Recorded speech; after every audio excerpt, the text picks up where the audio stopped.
چیزیں ہیں یہ ساری چیزیں فنا ہو جائے گی، یہ تمہارے کام آنے والے نہیں ہے۔ اگر کام آنے والا ہے تو مصطفیٰ کی محبت کام آنے والی ہے، اگر کام آنے والی چیز ہے تو سیرت صحابہ پر اپنی زندگی کو گزارو گے تو تمہارے کام آئیں گے، شریعت مطہرہ پر اپنی زندگی کو گزارو گے تو وہ تمہارے کام آنے والے ہیں۔ لیکن اگر شریعت کے خلاف تم نے زندگی گزاری تمہاری زندگی کامیاب نہیں ہوگی، تم یہاں پہ دھکے مارے جاؤ گے ہی، پھر اس قبر میں جب تمہیں ڈال دیا جائے گا پھر تم وہاں پر بھی دھکے مار دیے جاؤ گے۔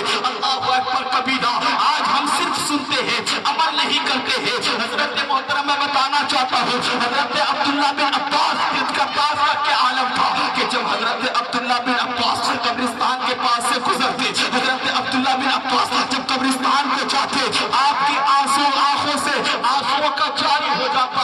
حضرت عبداللہ بن عباس روتے ہیں، اتنا روتے ہیں کہ آپ کی رونے کی وجہ سے آپ کی داڑھی مبارک بھیگ جاتی ہے۔ لوگ پوچھتے ہیں اے عبداللہ بن عباس آپ اتنا روتے کیوں ہے؟ قبرستان آتے ہیں آپ اتنا روتے کیوں ہے؟ حضرت عبداللہ بن عباس روتے کہتے ہیں اے میرے دوستو، اے لوگوں سنو، کیا تم نے نہ جگہ جو بھی پیدا ہوا ہے ان کو اسی جگہ پر آنا ہے، ایک دن ہمیں بھی اسی جگہ پر آنا ہے۔ آج ہم قبرستان میں یہ رو رہے ہیں کہ کل ہماری بھی باری آئے گی جب تمام لوگ یہاں پر لا کر کے مجھے چھوڑ کر چلے جائیں گے، اس قبر میں میرا ساتھ کون آئے گا؟ جب اس قبر میں ہم رہیں گے، جب منکرین آ کر کے جب ہم سے سوالات کریں گے ان کے سوالوں کا جواب کیسے دوں گا؟ حضرت عبداللہ بن عباس کہہ رہے ہیں جن کی عبادت اور ریاست جو ہے ہر ایک جانتے ہیں، آپ ہمیشہ اپنی جو ہے زندگی کو اللہ اور اس کے رسول کی رضائی میں گزار دیا۔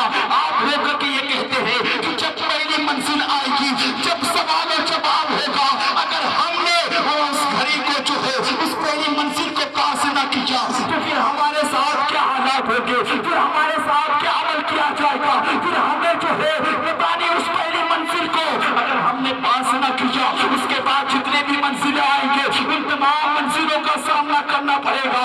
میں اس لیے رو رہا ہوں کہ جب میں یہاں آؤں، جب مجھ سے سوال کیا جائے تو ان سوالوں کا جواب دے دوں۔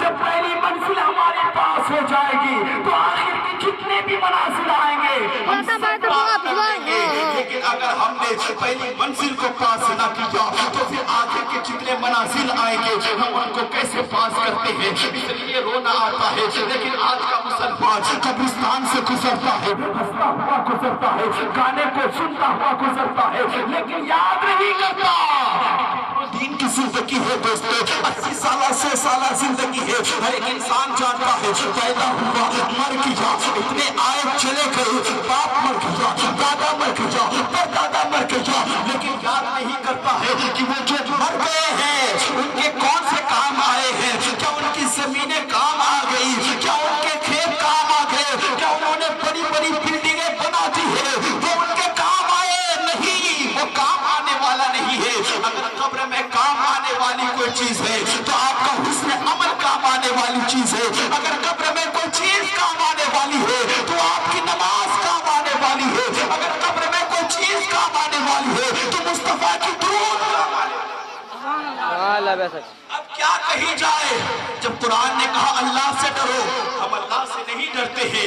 اگر پاس میں کوئی پولیس کھڑی رہے ہم ان سے ڈر جاتے ہیں، اگر رات میں کوئی چیز دکھ جائے ہم ان سے ڈر جاتے ہیں، لیکن جس رب نے ہمیں پیدا کیا ہے، جو رب ہمیں رزق دے رہا ہے، اس سے نہیں ڈرتے ہیں۔ فرامین خدا پر ہمارا عمل نہیں ہے، فرامین مصطفیٰ پر ہمارا عمل نہیں ہے۔ ہم اور آپ یہ کہتے ہیں کہ ہم مسلمان ہیں، آپ کچھ چیز کے مسلمان رہ گئے ہیں، صرف گوشت کھانے کے مسلمان رہ گئے ہیں، صرف گوشت کھا کر کے اپنی زندگی کو گزارنے والے مسلمان رہ گئے ہیں۔ مسلمانوں، یہ ہماری زندگی صرف گوشت کھانے کی نہیں ہے بلکہ شریعت مطہرہ پر عمل کرنے کے لیے اللہ نے ہمیں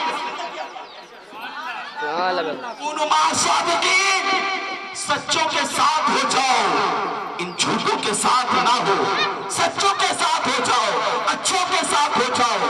اگر یہ دنیا کامیاب میں لانا ہے، اگر آخرت کو کامیابی میں لانا ہے تو سچوں کے ساتھ رہ کر کے اپنی زندگی کو گزارے، اچھوں کے ساتھ رہ کر کے اپنی زندگی کو گزارے۔